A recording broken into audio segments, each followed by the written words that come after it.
Hello, કેમ છો વિદ્યાર્થી મિત્રો? ચાલો આજે આપણે ધોરણ 6 વિષય છે સામાજિક વિજ્ઞાન.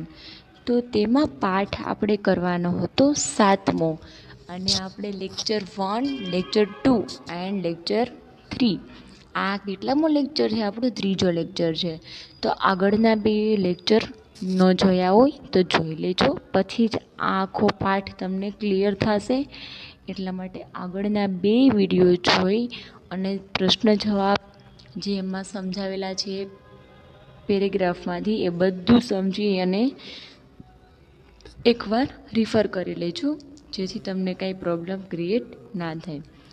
અને પાઠનું નામ હતું ગુપ્ત યુગ અને અન્ય શાસકો.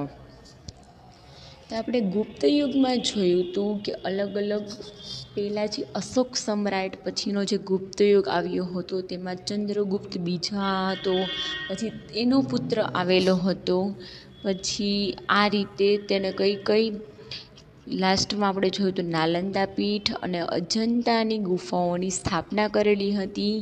અને અંત ક્યારે આવ્યો હતો ગુપ્ત યુગની શાસન વ્યવસ્થાનો? તો કે જ્યારે તેનો સંકદગુપ્ત ગાદી પર આવ્યો ત્યારે તેનું શાસક કેવું થઈ ગયું હતું? સાવ નમી ગયું હતું, સાવ નીચું આવી ગયું હતું.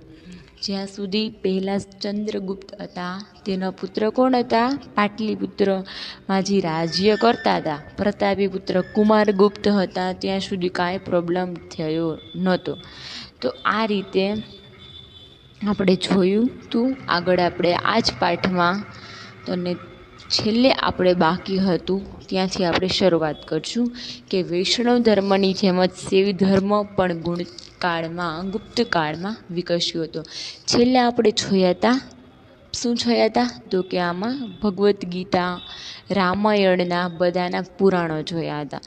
એમાંથી શૈવ ધર્મ ગુપ્તકાળમાં વિકસ્યો હતો, જેમ વૈષ્ણવ ધર્મ હતો તે જ રીતે.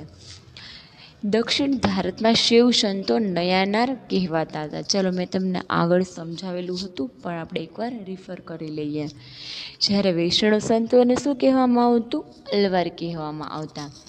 મહિષાસુર મર્દિની દુર્ગાની પૂજા પણ પ્રચલિત થઈ હતી. તો કે મહિષાસુરને જે માં દુર્ગા મારેલા હતા ને દુર્ગામાએ, તે પણ ક્યાં મહિમા તેનો પ્રસરી ગયો છે. અને ત્યાંના દિવસે એટલે કે નોમના દિવસે લોકો ત્યાં આ રીતનું રાવણનું પુતળું બનાવી અને શું કહે છે માતાજી ત્યાં રાખે છે મોટી મૂર્તિ, અને આ રીતે તેની મહાસુર મર્દિના દિવસે પૂજા કરે છે દુર્ગામાની.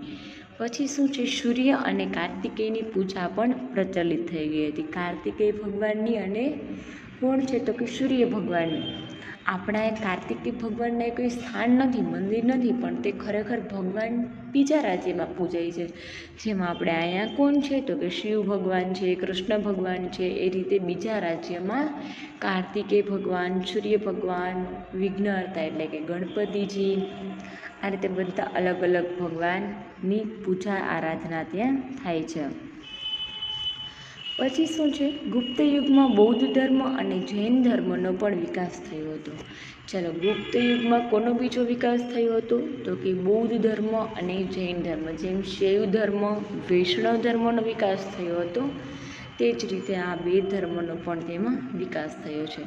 સમુદ્રગુપ્ત બૌદ્ધ ધર્મનો સંરક્ષક હતો. સમુદ્રગુપ્ત કેવો હતો? તો કે બૌદ્ધ ધર્મનો સંરક્ષક એટલે કે તેને રક્ષણ આપવાવાળો ધર્મ હતો. એટલે કે જે તેના ધર્મમાં લક્ષણો કે જે આવતું હોય સમુદ્રગુપ્તમાં, તે બૌદ્ધ ધર્મ પણ એ જ નિભાવતા હતા. બૌદ્ધ ધર્મના મહાયાન અને હીનયાન પંથ વિકસ્યા હતા. ચાલો, બૌદ્ધ ધર્મ હતો તેમાં શું? તેના મહાયાન અને હીનયાન. મહાયાન અને હીનયાન એટલે શું? તો કે જે મોટા મોટા યુદ્ધો થયા હોય તેમાં જે લડ્યા હોય તેવા મોટા મોટા એવા પંથો સામે, મોટા મોટા એવા રસ્તાઓ વચ્ચે કે જે મોટા મોટા, ત્યારે તો શું હતું? તો કે એક રાજ્યથી બીજા રાજ્ય વચ્ચે જે રાજ્ય વ્યવસ્થાનો જે પંથ બનાવવામાં આવે તે અલગ અલગ રાજાઓ દ્વારા કરવામાં આવ્યો હોય, તો તે જ રીતે આ બૌદ્ધ ધર્મ છે તેમાં મહાયાન અને હીનયાન એટલે કે આવા બે પંથ એટલે કે બે આવા રસ્તાઓ ત્યાં થયેલા હતા, વિકસ્યા હતા. જ્યાં યુદ્ધ થયું હોય કે ત્યાં એક રાજાને જે સારો રાજા હોય તે ખરાબ રાજા હોય તેને હરાવીને જ્યાં ત્યાંની સંસ્થાને વિકસાવી હોય તેને આપણે કહીએ છીએ મહાયાન અને હીનયાન એવા પંથ આપણને આપેલા છે. પછી છે ગુપ્ત યુગની સાંસ્કૃતિક સ્થિતિ.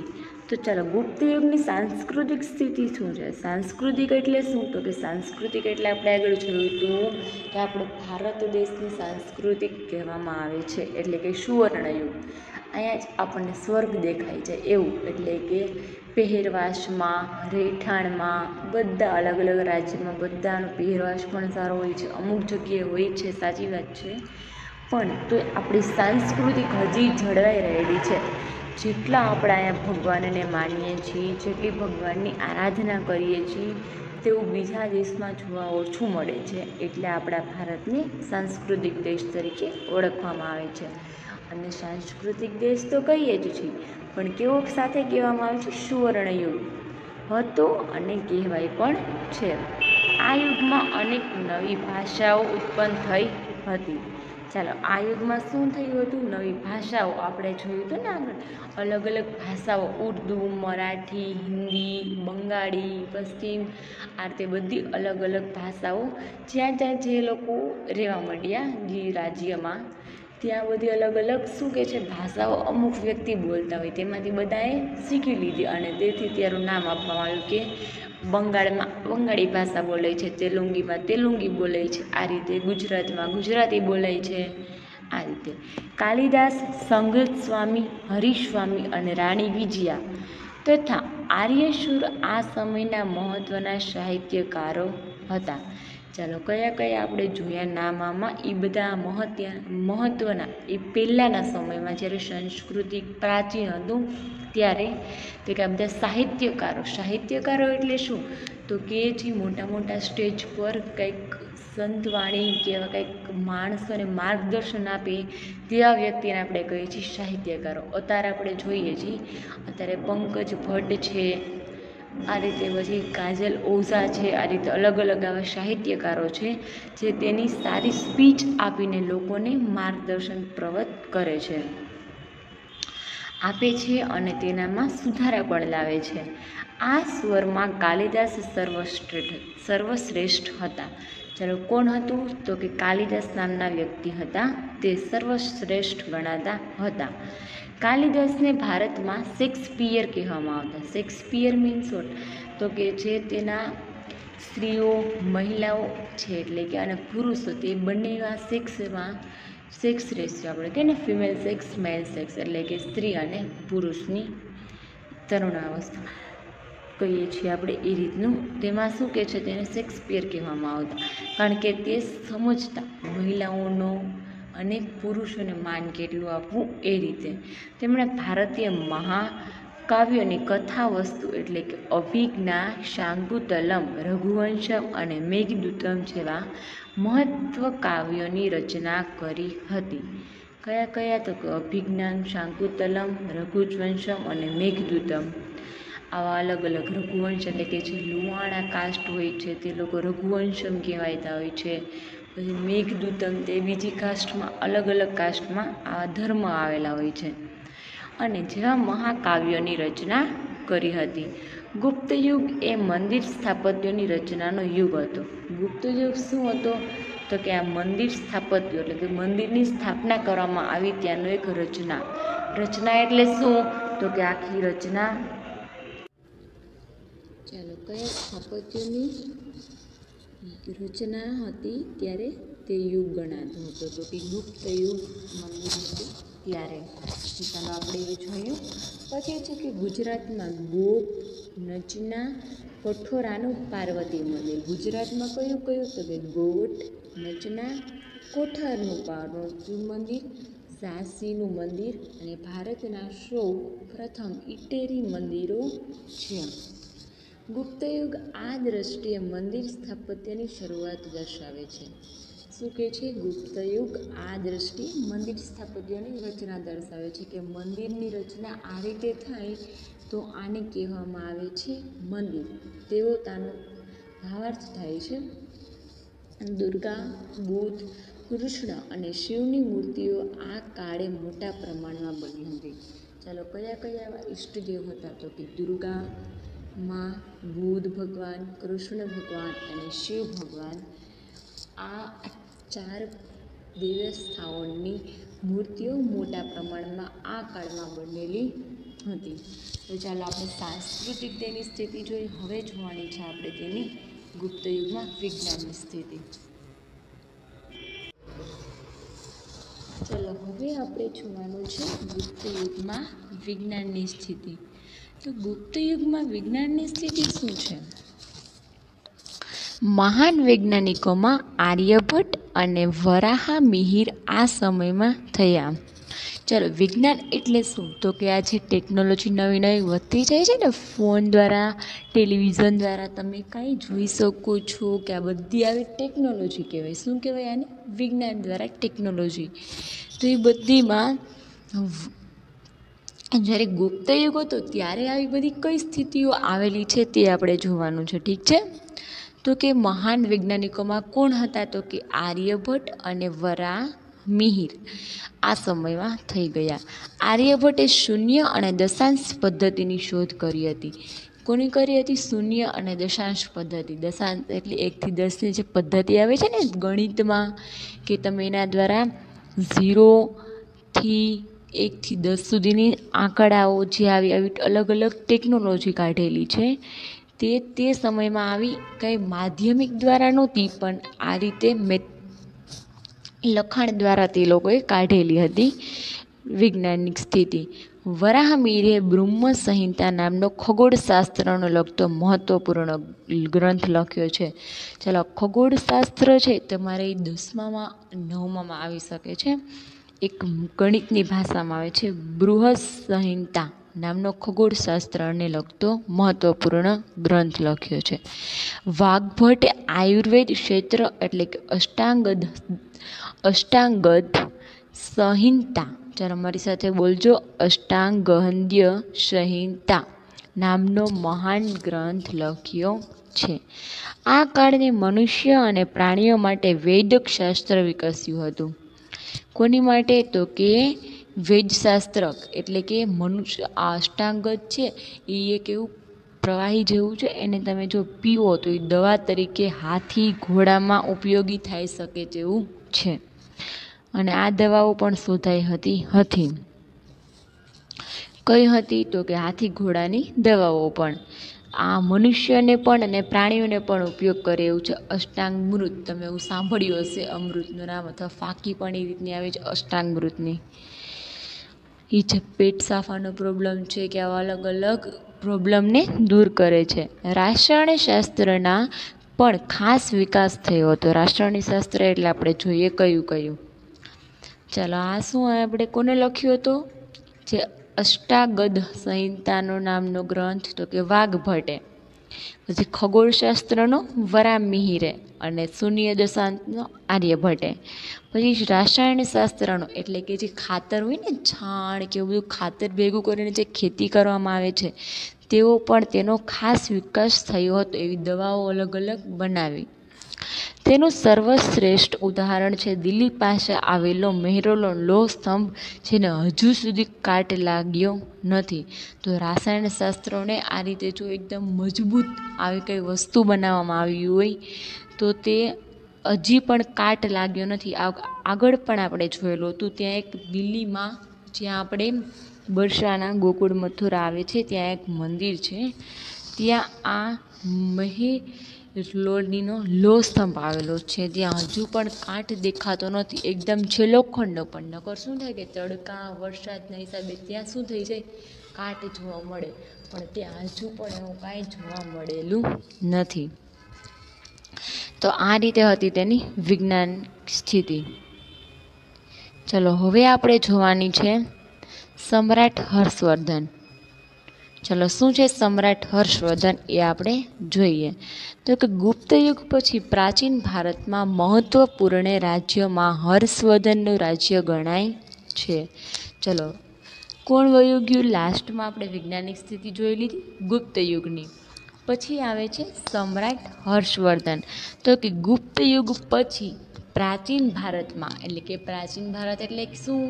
તો કે 2 દશકા પહેલાંનું, 10 દશકા આવી રીતના 100 સદી પહેલાંનું જે પ્રાચીન ભારતમાં મહત્વપૂર્ણ રાજ્યોમાં હર્ષવર્ધનનું રાજ્ય ગણાવા લાગ્યું. તેઓ થાણેશ્વરના પુષ્યભૂતિ વંશના હતા. કયા ગામના? તો કે થાણેશ્વર જગ્યાના પુષ્યભૂતિ, એટલે કે તેની જ્ઞાતિ છે, ત્યાંનો વંશ હતો. એટલે કે દીકરાના દીકરો, દીકરાનો દીકરો, તેને આપણે શું કહીએ છીએ? વંશ. પ્રભાકર વર્ધનના પુત્ર રાજ્યવર્ધન અને હર્ષવર્ધન હતા. ચલો, પ્રભાકર વર્ધનના પુત્ર કોણ કોણ હતા? રાજ્યવર્ધન, હર્ષવર્ધન, તે તેના પુત્ર હતા. એમાં આપણને આપેલું છે સમ્રાટ હર્ષવર્ધન. તો કે જ્યારે તેમની પુત્રીનું નામ શું હતું? રાજ્યશ્રી. શું હતું? રાજ્યશ્રી હતું. રાજ્યશ્રી કનોજના રાજા ધ્રુવમારને પરણી હતી. કયા રાજા? તો કે કનોજના રાજા. કનોજ એટલે કે એ પણ એક ગામ હતું આ રીતનું. ત્યાંના રાજા હતા ધ્રુવ વર્માને સાથે લગ્ન કરેલા હતા. ગોંડ રાજવી સંસાક અને માલવ રાજે રાજ્યશ્રીનું અપહરણ કરી રાજ્ય પર આક્રમણ કરતા મોટી કટોકટી ઊભી થઈ અને રાજ્યવર્ધનનું મૃત્યુ રાજ્યશ્રીને બચાવવામાં થયું હતું. રાજ્યવર્ધન કોણ? તો કે રાજ્યશ્રીના બહેન. રાજ્યવર્ધનના રાજ્યશ્રી શું છે? તેના બહેન છે. તો તેનું અપહરણ એટલે કે જે સ્ત્રીઓને એને એકદમ એટલી ખરાબ રીતે સાવ એવી પરિસ્થિતિ કરે તો તેને કહેવામાં આવે છે અપહરણ. તો તેવા ગોંડ રાજવી સંસાક અને માલવ રાજે આ બે આવા રાજવી હતા કે અલગ રાજાના જેવા મુખ્ય સાથે હોય તેવા લોકોએ રાજ્યશ્રીનું અપહરણ કર્યું અને રાજ્ય પર આક્રમણ કરવું હતું. તેટલા માટે તેને શું જોતું હતું કે આ જે ધ્રુવ વર્માનું જે રાજ્ય હતું કનોજ, તે તેને જોતું હતું અને તેથી તે માટે આક્રમણ કરવા માટે અપહરણ કર્યું રાજ્યશ્રીનું. અને આ કટોકટી એટલે કે આ પરિસ્થિતિને કોણ ગયું તેમાં? તો તેના ભાઈ રાજ્યવર્ધન તેમાં ગયા બચાવવા માટે તેમના બહેન રાજ્યશ્રીને. તો તેમાં તેના ભાઈનું મૃત્યુ થઈ ગયું. એટલે જ આપણને આમાં એક સમ્રાટ હર્ષવર્ધનનું જ આપેલું છે. ચલો, હવે જોઈએ આવી કટોકટી પરિસ્થિતિમાં ઈસવીસન 606માં સમ્રાટ હર્ષે રાજ્યારોહણ કર્યું હતું. તેમણે રાજ્યશ્રીને બચાવવા એટલું જ નહીં પણ રાજ્યશ્રીનું રાજ્ય કનોજ અને થાણેશ્વર એ બંને રાજ્ય પર પોતાનું યોગ્ય સ્થાન શરૂ કર્યું હતું. ચલો, પછી રાજ્યવર્ધનનું તો મૃત્યુ થઈ ગયું, પણ હર્ષવર્ધન હતા તેને એકદમ આ 606માં સમ્રાટ હર્ષે રાજ્યને એટલું આમ મજબૂત કરી દીધું કે કોઈ વ્યક્તિ કોઈ સ્ત્રીની સામું જોઈ ન શકે. કયા કયા રાજ્ય? તો કે તેમના બહેનનું હતું કનોજ રાજ્ય અને તેમનું હતું થાણેશ્વર. તેના પપ્પા દ્વારા જે વંશ આખો હતો પુષ્યભૂતિ પ્રભાકર વર્ધનના પુત્રવાળો તે થાણેશ્વરમાં, તે બહેનનું રાજ્ય અને પોતાના રાજ્યને એવું સ્થાન આપી દીધું કે ત્યાં કોઈ દીકરી કે મહિલાની કોઈ આડી સડી જ ના કરી શકે તેવું રાજ્ય આખું તેને બનાવી નાખ્યું. ત્યાં હર્ષવર્ધન પ્રાચીન ભારતના છેલ્લા મહાન સમ્રાટ હતા. ચલો, હર્ષવર્ધન છે તે પ્રાચીન ભારતના શું હતા? તો કે છેલ્લા મહાન સમ્રાટ રાજ્ય. સમ્રાટ શબ્દ મેં તમને આગળ પણ કીધું હતું. તો ક્યાં વપરાય? તો કે જે રાજાઓએ એવું સારું કામ કરેલું હોય આ મહાન ગણાય તેવા માટે. તેમણે મગધ, ઓડિશા, સારસ્વત, ગોંડ, મિથિલા સુધી પોતાનું સામ્રાજ્ય ફેલાવ્યું હતું. થાણેશ્વર ને કનોજમાં તો હતું જ, પણ આવા અલગ અલગ રાજ્યમાં પણ તેને આખું સામ્રાજ્ય તે પોતાનામાં લઈ લીધું હતું. તેમના સમકાલીન રાજ્યમાં વલ્લભીના મૈત્રક રાજા ધ્રુવસેન તેના જમાઈ હતા. સમકાલીનમાં એટલે કે હર્ષવર્ધનના ઘરે પણ લગ્ન થયા. તેના મૈત્રક રાજા કયા હતા? તો કે સમકાલીનના રાજ્યમાં વલ્લભીના. સમકાલીન રાજ્યમાં કયા? તો કે મૈત્રક રાજા હતા. તેના ધ્રુવસેન એટલે કે તેના પુત્ર મૈત્રક રાજાના ધ્રુવસેન તે હર્ષવર્ધનના જમાઈ બન્યા હતા. દખ્ખણમાં પુલકેશી બીજો સૌથી શક્તિશાળી રાજા હતો. કોણ હતું? તો કે દખ્ખણમાં પુલકેશી બીજો સૌથી શક્તિશાળી રાજા ગણાતો. દખ્ખણ એક રાજ્ય છે આ રીતનું, ત્યાં એકદમ મજબૂત અને શક્તિશાળી તે રાજા ગણાતો હતો. હર્ષવર્ધન અને પુલકેશી વચ્ચે થયેલા નર્મદાના યુદ્ધમાં સમ્રાટ હર્ષનો પરાજય થયો હતો. કોનો પરાજય થયો? તો કે હર્ષવર્ધન અને પુલકેશી છે. આ પુલકેશી મેં આગળ વાત કરી ને, દખ્ખણના રાજા એકદમ શક્તિશાળી હતી. તેની વચ્ચે જે નર્મદાનું યુદ્ધ એટલે કે જે નર્મદા નદી છે તેનું યુદ્ધ થયું હતું. કે આલા પુલકેશી રાજા શું કહે છે કે અમારે રાખવું છે અમારા રાજ્યમાં, અમારા સામ્રાજ્યમાં, અને સામેથી હર્ષવર્ધન શું કહે છે કે એ અમારા સામ્રાજ્યમાં આવે એટલે કે અમે રાખશું. તો આ યુદ્ધમાં હર્ષવર્ધનનો પરાજય થયો એટલે કે તે હારી ગયા યુદ્ધમાં. અને હર્ષ મોટે ભાગે નર્મદાથી ઉત્તર શક્તિશાળી રાજા ગણાતા હતા.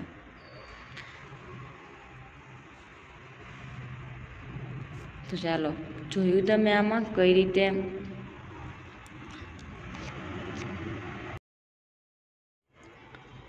ચાલો આપણે જોયું. અને હર્ષવર્ધન અને પુલકેશી વચ્ચે થયેલા નર્મદાના યુદ્ધમાં સમ્રાટ હર્ષનો પરાજય થયો. હર્ષ મોટે ભાગે નર્મદાથી ઉતરતા શક્તિશાળી રાજા ગણાતા હતા. શું કે છે તેમનો ત્યાં પરાજય થયો અને તે પેલા શક્તિશાળી તેના રાજા ગણાતા. પણ પુલકેશી એનાથી પણ વધારે શક્તિશાળી એકદમ રાજા હતા. તેથી તે પુલકેશી સૌથી શક્તિશાળી ગણાયા અને પેલા હતા ઉત્તર નર્મદાથી શક્તિશાળી રાજા ગણાતા હતા હર્ષ.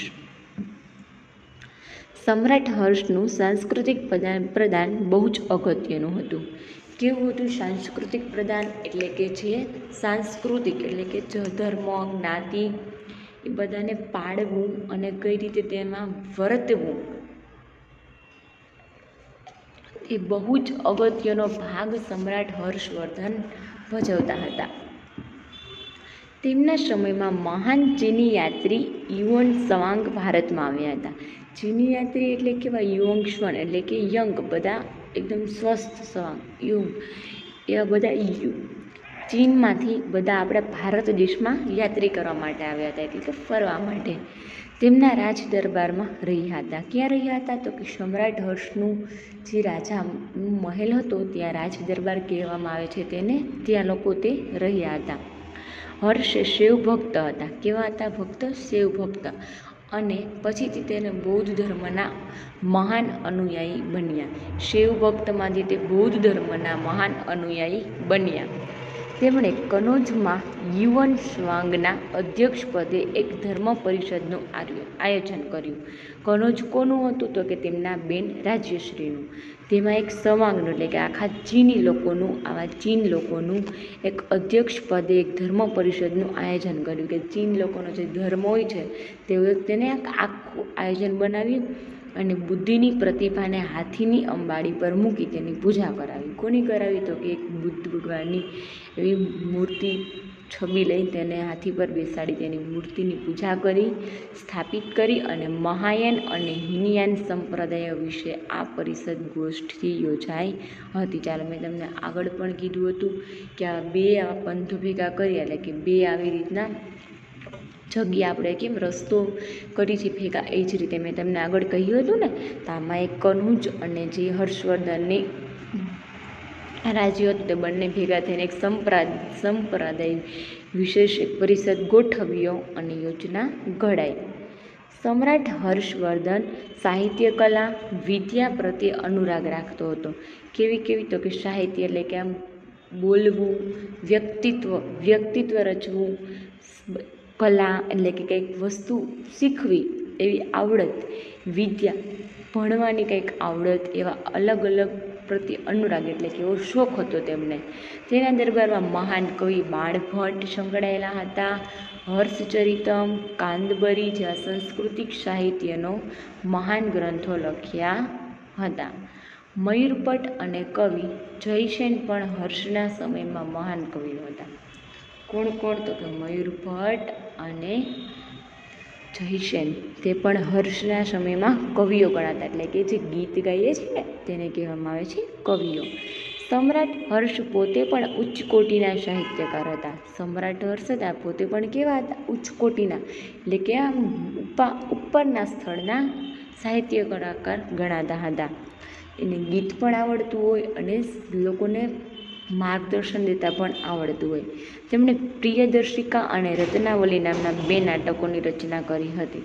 તો ચાલો, સાહિત્યકારમાં જે રીતે એને ભાવ પણ ભજવે એવા કયા કયા? તો કે પ્રિયદર્શિકા અને રત્નાવલી નામના 2 નાટકોની રચના કરી હતી. અને સાથે સાથે ભગવાન બુદ્ધની જાતક કથાઓ પર નાગાનંદ નામનું વિશિષ્ટ નાટક પણ લખ્યું હતું. કયા નામનું? તો કે નાગાનંદ નામનું વિશિષ્ટ નાટક પણ તેમણે લખ્યું હતું. પછી છે કે હર્ષ અન્ય દેશો સાથે પણ મૈત્રી સંબંધો બાંધ્યા હતા. હર્ષે શું કરેલું હતું? તો કે અલગ અલગ દેશો, જેમ ચીન લોકો સાથે કેવું આખું કર્યું ને, તેને શું કર્યું હતું? તો કે આ રીતના પરિષદ યોજ્યો હતો. તેવી જ રીતે એવું નહીં કે આપણા જ દેશ સાથે, બાકીના બધા અલગ અલગ દેશો સાથે પણ મૈત્રી સંબંધો એટલે કે મિત્રતાના સંબંધો રાખતા હતા.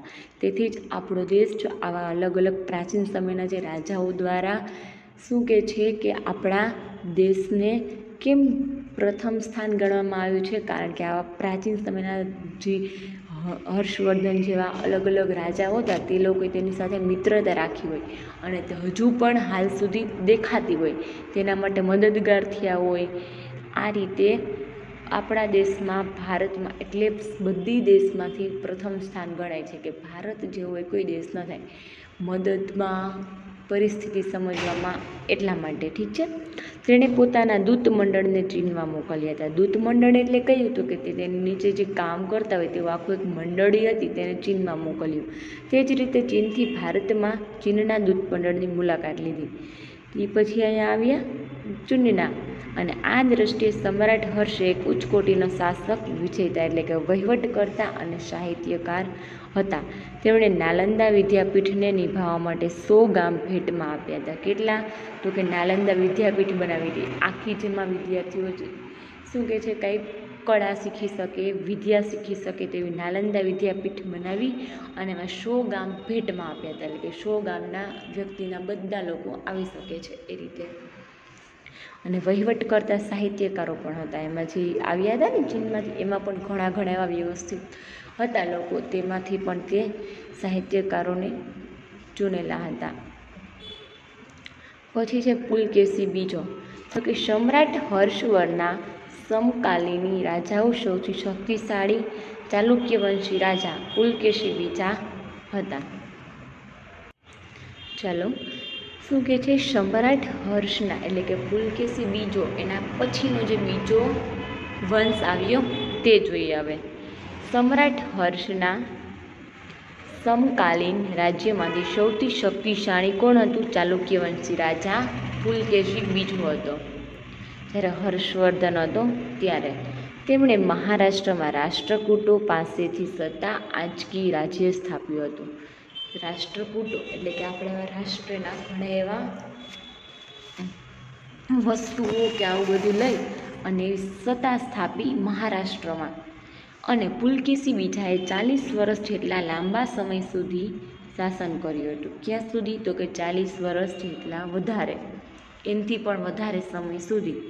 તેણે સમ્રાટ હર્ષને પણ હરાવ્યા હતા. ચાલો, આગળ પણ હરાવ્યા હતા ને, સમ્રાટ હર્ષવર્ધનને પણ તેને હરાવી દીધા હતા. એટલા શક્તિશાળી તે રાજા હતા. તે મહાન વિજેતા હતા. તેણે દક્ષિણ ભારતમાં કંદબો, માહેશ્વરના ગંગો, કોકરણના મૌર્યનો હરાવી અને દક્ષિણ પંથના સ્વામીનું બિરુદ પ્રાપ્ત કર્યું હતું. કોનું બિરુદ પ્રાપ્ત કર્યું હતું? તો કે દક્ષિણ પંથના સ્વામીનું. કોને હરાવીને? માહેશ્વરના ગંગો કોકણના મૌર્યને હરાવીને. તો આ બધા નામનો અર્થ કાંઈ ન થાય. ઓકે બેટા, આ બધાના નામ છે. આ રીતે થોડું કન્ફ્યુઝન ક્રિએટ થાય છે, પણ ડોન્ટ વરી, સમજાઈ જશે તમને. લાટ, માલવ અને ગુર્જરોને પણ તેને હરાવ્યા હતા. આ બધા છે ને જ્ઞાતિઓ જ્યાં હોય ને તે જે રાજ્યોની તેના અલગ અલગ ધર્મના નામ આપીને આવી જ્ઞાતિઓ આપેલી છે. બાકી તમે જરાય ગભરાતા નહીં, આટલા અઘરા ક્વેશ્ચન પૂછાશે પણ નહીં. ઠીક છે, હતા થોડું થોડું યાદ રાખવાનું રહેશે, પણ ટેન્શન નહીં લેવાનું. જ્યાં લોકોને માલવ અને ગુર્જરોને પણ તેને હરાવ્યા. કર્ણાટક, મહારાષ્ટ્ર અને કોકરણ એ સમગ્ર વિસ્તારોને તેને સ્વામી હતા. ક્યાંના સ્વામી ગણાતા? તો કે મહારાષ્ટ્રમાં, કર્ણાટકમાં, કોકરણમાં, સમગ્ર વિસ્તારોમાં તે મહાન સ્વામી ગણાયા. હર્ષની જેમ તેણે પણ અન્ય દેશો સાથે સંબંધ વિકસાવ્યા છે. હર્ષવર્ધન કરતા તેમજ આ રાજા પણ એવું જ કરતા હતા. બધા અલગ અલગ દેશો સાથે સંબંધ વિકસાવ્યા. તેણે ઈરાનના પોતાના એક રાજદૂતને મોકલ્યો હતો અને ઈરાનના શહેનશાહ ખુશરો બીજો તેના મિત્ર હતા. શું હતું? તો કે ઈરાનમાં એક રાજદૂતને મોકલ્યો અને ઈરાનના શહેનશાહ ખુશરો બીજા, એટલે ખુશરો બીજા, ત્યાં કેમ અહીંયા પુલકેશી બીજો છે, હર્ષવર્ધન પછી આવ્યો એટલે કે બીજો, અને ત્યાં પણ શહેનશાહમાં પહેલાં હશે અને પછી ખુશરો બીજા નામનો બીજો આવ્યો, બીજો ગાદી ઉપર, તેથી તેને કહેવામાં આવ્યું ખુશરો બીજો. તે તેમના મિત્ર બની ગયા હતા. તો ચાલો આ રીતે આપણે પાઠ આ પૂર્ણ થાય. હવે તમને આમાં છેલ્લે એક ટોપિક આપેલો છે અન્ય રાજ્ય, તે આપણે જોઈ લઈએ કે અન્ય રાજ્ય શું છે. આ સમયે અન્ય રાજ્યોમાં કાંચીના પલ્લવો, રાજસ્થાનના ગુર્જર, પ્રતિહારો, વલ્લભીના મૈત્રકો, દક્ષિણ ગુર્જરમાં ગુર્જરો, કાશ્મીરમાં કરકોટકો વગેરેનો સમાવેશ થાય છે. જેમાં કાંચીના પલ્લવો સ્થાપત્ય અને કલાને લીધે પ્રખ્યાત થયા હતા. ચાલો આ બધા પણ એક ધર્મ જ્ઞાતિના જ છે કે કયા કયા ધર્મો અને કયા કયા કઈ જગ્યાએ વિકસાવવામાં આવ્યા. તો ખાલી તમારાના નામ જ યાદ રાખવાના છે. તેમણે બ્રહ્મા, વિષ્ણુ, મહેશની અનેક મૂર્તિઓ શિલાઓમાં કંડારી મંદિરો બંધાવ્યા હતા. આ રીતે જે પુલકેશી રાજા બીજો આવ્યો તેણે આવી રીતના બધા અલગ કાંચીના પલ્લવો, રાજસ્થાનના પ્રતિહારો, વલ્લભીના મૈત્રકો, આવા અલગ અલગ રાજ્યમાં સ્થાપત્ય કલાને પ્રખ્યાત કરી. અને બ્રહ્મા, વિષ્ણુ, મહેશ આપણે કહીએ છીએ ને, હજી ત્રણેય ભગવાનની મૂર્તિ સાથે પણ આવી શકે છે, જે ત્રિમૂર્તિ કહે છે, એવી શિલાઓને કંડારી અને મંદિરો બંધાવ્યા હતા. આજે આવા ઘણા ઘણા મોઢેરાનું શિવ મંદિર છે, શિવ ભગવાનનું મંદિર છે ઉજ્જૈનમાં, કે આવા બધા અલગ અલગ જે મંદિરો છે ને, ત્યાં બધા આવા અલગ અલગ રાજાઓ દ્વારા બનાવવામાં આવેલા છે. મહાબલીપુરમના સમુદ્ર તટે રથ મંદિરો બંધાવનાર પલ્લવો ક્યાંના હતા? તો કે કયા રાજ્યના? કાંચીના પલ્લવો ગણાતા તે. તેણે ભારતની સાંસ્કૃતિક સમૃદ્ધિ વધારવા માટે કર્યું હતું. કયું? તો કે મહાબલીપુરમના સમૃદ્ધ તટે રથ મંદિર, એટલે એમાં હાથીઓ હોય છે, ઊંટ હોય છે, ઘોડા હોય છે, તેમાં અલગ અલગ રથ બનાવી આખું સાંસ્કૃતિક સમૃદ્ધિને વધારો કર્યો. અને કાંજીવરમમાં તેમણે બંધાવેલું કૈલાસનાથ મંદિર તે સમયનું સૌથી શ્રેષ્ઠ મંદિર ગણી શકાય છે. કાંજીવરમાં એક રાજ્યમાં તેમણે એક મંદિર કયું બનાવ્યું છે? કૈલાસનાથ, જે આપણે ઉત્તર પ્રદેશમાં આવેલો છે આ વિસ્તાર, ત્યાં કૈલાસનાથ મંદિર ત્યાં બંધાવેલું છે. તે સમયનું સૌથી શ્રેષ્ઠ મંદિર ગણાતું. ક્યારના સમયમાં? તો કે જે આ પહેલાં પ્રાચીન સમયમાં, આપણે પણ કોઈ જ ના હોય તેવા સમયમાં. ઠીક છે, તો ત્યારે આ અલગ અલગ આવા બધા રાજાઓએ ભેગા થઈને આવી રીતના ભગવાનનું માન સન્માન આપણા માટે કેટલું છે એ પણ આપણને બતાવ્યું, અને ભગવાનને આપણે કેટલા પ્રાર્થના કરીએ છીએ, આરાધના કરીએ છીએ, આ બધા માર્ગદર્શનો આપણને આપેલા. અને આવી શિલાલેખોમાંથી મૂર્તિઓ પ્રાપ્ત કરી, સમુદ્રી વધારી, સમુદ્રીઓમાં આપણે રાજ્યમાં ઘણો વધારો જોવા મળ્યો. અને આ રીતે આપણું ભારત દેશમાં શું કહે છે, ભગવાનનું સ્થાન ગણાયું. અને આપણે જોયું કે ગુપ્ત યુગ અને અન્ય શાસકો કઈ રીતે તેનો વિચાર વ્યક્ત કરી, તેમનો ભાવાર્થ વ્યક્ત કરી અને આપણા દેશને સક્ષમ કરી અને વિકસાવ્યો હતો. તો ચાલો આ રીતે આપણો અહીંયા પાઠ પૂર્ણ થાય છે. હવે બીજા લેક્ચરમાં આપણે નેક્સ્ટ પાઠથી શરૂઆત કરશું. તો ત્યાં સુધી તમે આ સમજી લેજો, અને કાંઈ બી પ્રશ્ન હોય તો ગ્રુપમાં કહી શકો છો. Thank you so much. Have a nice day. Bye bye. Take care.